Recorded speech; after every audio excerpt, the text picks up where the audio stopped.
मूलाधारे सुयोन्याख्ये चिदग्निवरमण्डले समासीनं पराशक्तिविग्रहं गणनायकं रक्तोत्पलसमप्रख्यं नीलमेघसमप्रभं रत्नप्रभालसद्दीप्तं मुकुटाङ्कितमस्तकं करुणारससुधाधार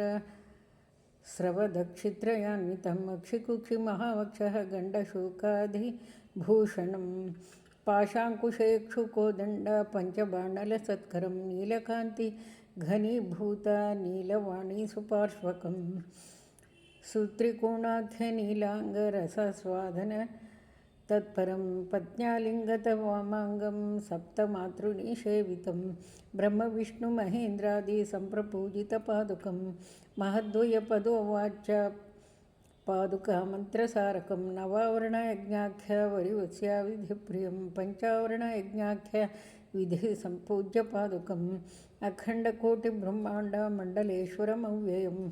रदनाक्षरसम्पूर्णमन्त्रराजस्वरूपिणं गिरिव्याहृतिवर्णात्मा मन्त्रतत्त्वप्रदर्शकम् अरुणारुणधनुच्छाय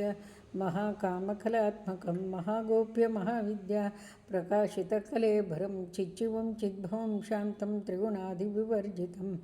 अष्टोत्तरशताभिक्या कलान्यासविधिप्रियं चिदाकारमहाद्वीपमध्यवाससुविग्रहं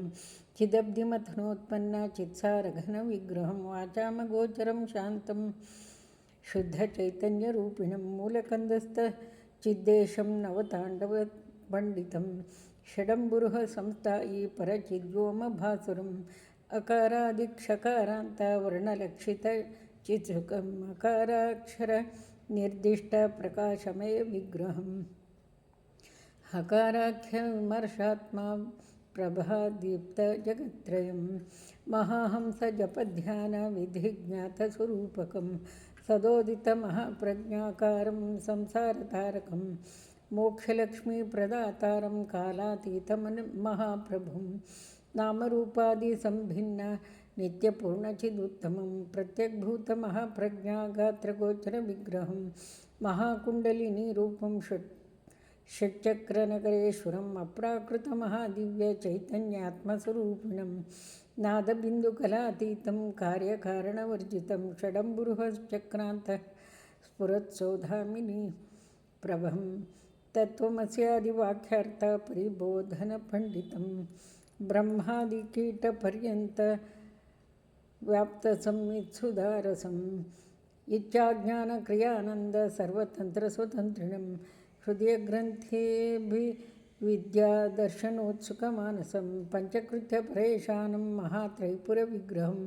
श्रीचक्रराजमध्यस्थशून्यग्राममहेश्वरं ब्रह्मविद्यास्वरूपश्रीललितारूपधारिणं वशिन्याद्यावृतं साध्यम् अद्वयानन्दवर्धनम् आदिशङ्कररूपेश दक्षिणामूर्तिपूजितम् असंस्पृष्टमहाप्रज्ञाभिख्याद्वैतस्थितिप्रभम् एवं सञ्चितयेद्देवम् उच्छिष्टगणनायकं नीलतारासमेतं तो सच्चिदानन्दविग्रहम्